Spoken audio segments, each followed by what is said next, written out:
5 വയസ്സ് മുതൽ പ്രായമുള്ള കുഞ്ഞുങ്ങളുടെ അടക്കം ചിത്രങ്ങൾ സമൂഹ മാധ്യമങ്ങളിൽ നിന്ന് ഡൗൺലോഡ് ചെയ്തെടുത്ത് അത് മോർഫ് ചെയ്ത് അശ്ലീല ദൃശ്യങ്ങളും ചിത്രങ്ങളുമാക്കി മാറ്റി ടെലഗ്രാം ഗ്രൂപ്പുകളിൽ വിൽപ്പനയ്ക്ക് വെച്ച് ലാഭമുണ്ടാക്കുന്ന നരാധമന്മാരുടെ ഞെട്ടിക്കുന്ന വിവരങ്ങളാണ് റിപ്പോർട്ടർ TV ഇൻവെസ്റ്റിഗേഷനിലൂടെ SIT ഇൻവെസ്റ്റിഗേഷനിലൂടെ കേരളത്തിന് മുന്നിലേക്ക് വന്നത്. ഈ സുപ്രധാനമായ സാഹചര്യത്തിലാണ് കേരള പോലീസ് കൃത്യമായ നടപടിയെടുക്കാനുള്ള തീരുമാനമെടുത്തിരിക്കുന്നത്. DGP റവാഡ ചന്ദ്രശേഖരൻ നമ്മളോടൊപ്പം തത്സമയം ചേരുകയാണ്.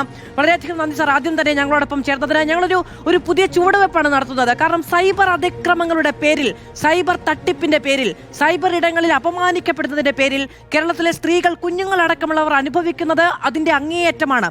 ഈ സമയത്ത് കേരള പോലീസ് കൃത്യമായ വളരെ ഗൗരവകരമായൊരു നയവും നിലപാടും എടുക്കാൻ പോകുന്നു എന്നുള്ള തീരുമാനം തന്നെ വളരെ സന്തോഷകരമാണ്. എങ്ങനെ ഇതിനെ നേരിടാം എന്നതാണ് പോലീസ് ചിന്തിക്കുന്നത്.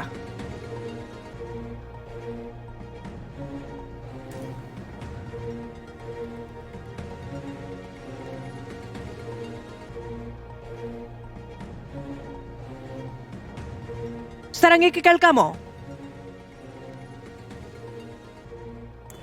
കേൾക്കാൻ പറ്റുന്നുണ്ട്.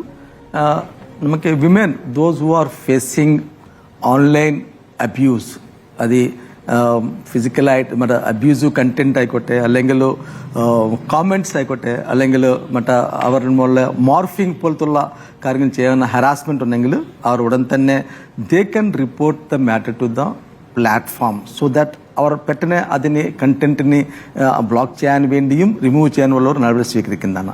അതോടൊപ്പം തന്നെ we request all the victims to immediately report the matter to the Kerala police cyber wings. We have നമുക്ക് വളരെ നല്ലതുപോലെ പ്രവർത്തിക്കുന്ന 20 ജില്ലകളിലും പ്ലസ് അതുപോലെ തന്നെ സെൻട്രൽ നമ്മുടെ സ്റ്റേറ്റ് ഹെഡ്ക്വാർട്ടേഴ്സ് കൂടെ സൈബർ സെൽ 24/7 വർക്ക് ചെയ്യുന്നതാണ്. അവർ പെട്ടെന്ന് റിപ്പോർട്ട് ചെയ്യണമെങ്കിൽ we will take action immediately to take down that type of content. അത് അവർ ഞങ്ങളുടെ റിക്വസ്റ്റ് എന്താണെങ്കിൽ പ്ലീസ് കീപ് ദി URL ഷോട്ട്സോ അല്ലെങ്കിൽ സ്ക്രീൻഷോട്ട്സോ ആ ടൈം ലൈൻസിനെ അവർ ശുശ്രൂഷ വെക്കുവാണെങ്കിൽ അതിന് പോലീസിന് ലീഗൽ ആക്ഷൻ എടുക്കുമ്പോൾ ഉപയോഗമാവുന്നതാണ്. And we are taking a very strong action in this regard. എപ്പോൾ കിട്ടണമെങ്കിലും നമുക്ക് റിപ്പോർട്ട് പരാതി കിട്ടുവാണെങ്കിൽ വളരെ സ്വിഫ്റ്റ് ആയിട്ടുള്ള ആക്ഷൻ കേരള പോലീസ് ഭാഗത്തു നിന്ന് എടുക്കുന്നുണ്ട്. യു ആർ ഓൾ അവെയർ, നമ്മൾ നേരത്തെ ലാസ്റ്റ് ഇയർ നമ്മുടെ ഈ കക്കൂണിലെ ഭാഗമായിട്ട് വി കണ്ടക്റ്റഡ് ഹാക്കത്തോൺ. അതിലെ ഭാഗമായിട്ട് ഒരു സോഫ്റ്റ്വെയർ ഉള്ളിൽ ഉണ്ടാക്കിയിട്ടുണ്ട്. എസ്പെഷ്യലി മറ്റേ ഈ പീഡോ കുട്ടികൾക്കെതിരായിട്ടുള്ള അവർക്കെതിരായിട്ടുള്ള എന്തെങ്കിലും സൈബർ ആക്രമണം ഉണ്ടെങ്കിൽ അതിൽ സ്ട്രോങ് ആക്ഷൻ എടുക്കാൻ വേണ്ടി we conducted cyber hunt programme about 2 months ago and more than 60 personsക്ക് എതിരായിട്ട് ആക്ഷൻ നമ്മൾ സ്വീകരിച്ചിട്ടുണ്ട്. 10-20 കേസുകൾ എടുത്തിട്ടുണ്ടായിരുന്നതിലേക്ക്. That was a very very good initiative ആയിരുന്നു. It was appreciated not only in നമ്മുടെ സ്റ്റേറ്റിലുള്ളത്, ബാക്കി സംസ്ഥാനത്തിലും even world wide also they have taken note of our Kerala പോലീസിന്റെ ഈ ആക്ഷൻ. അതിന് നമ്മൾ ഉണ്ടാക്കിയിട്ടുണ്ട് ആ സോഫ്റ്റ്വെയറും പിന്നെ അതോടൊപ്പം തന്നെ ആ ഭാഗമായിട്ടുള്ള നടപടിക്രമവും. ടെലഗ്രാമാണ് ഇതിന്റെ ഒരു പ്രധാനപ്പെട്ട പ്ലാറ്റ്ഫോം എന്ന് പറയുന്നത്. ടെലഗ്രാമാണ് അതിനുവേണ്ടി ഉപയോഗിക്കുന്നത്. ടെലഗ്രാമിലേക്കുള്ള ആക്സസ് എത്രത്തോളം റെസ്ട്രിക്റ്റഡ് ആണ് എന്ന് അങ്ങേക്കും അറിയാവുന്നതാണല്ലോ. നമ്മളൊരു സ്ക്രീൻഷോട്ട് എടുത്ത് ഒരു കേസ് കൊടുത്ത് അതിൽ കേരള പോലീസ് അന്വേഷണം തുടങ്ങുമ്പോഴത്തേക്കും ആ അക്കൗണ്ട് തന്നെ കാണാൻ കഴിയാത്ത സാഹചര്യമായിരിക്കും ചിലപ്പോഴുള്ളത്.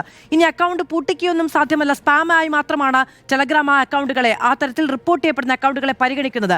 അപ്പോൾ നമുക്കൊരു ആക്സസ് കുറവുണ്ടോ? അത് ബുദ്ധിമുട്ടുണ്ടാക്കുന്നുണ്ടോ? തീർച്ചയായിട്ടും അവരുടെ കോഓപ്പറേഷൻ ലെവൽ നമുക്ക് വേണ്ടത്ര രീതിയിൽ കിട്ടിയിട്ടില്ലാത്ത ഒരു കാര്യം തന്നെയാണ്. പക്ഷെ at the same time we are working with the I4C. അതോടൊപ്പം തന്നെ ബാക്കിയുള്ള ഗവൺമെന്റ് മൈറ്റി ഓർഗനൈസേഷൻസ് വർക്ക് ചെയ്തിട്ടുണ്ട്. വേണ്ടത്ര രീതിയിലുള്ള നമ്മൾ നടപടി സ്വീകരിക്കുന്നതിലേക്ക്.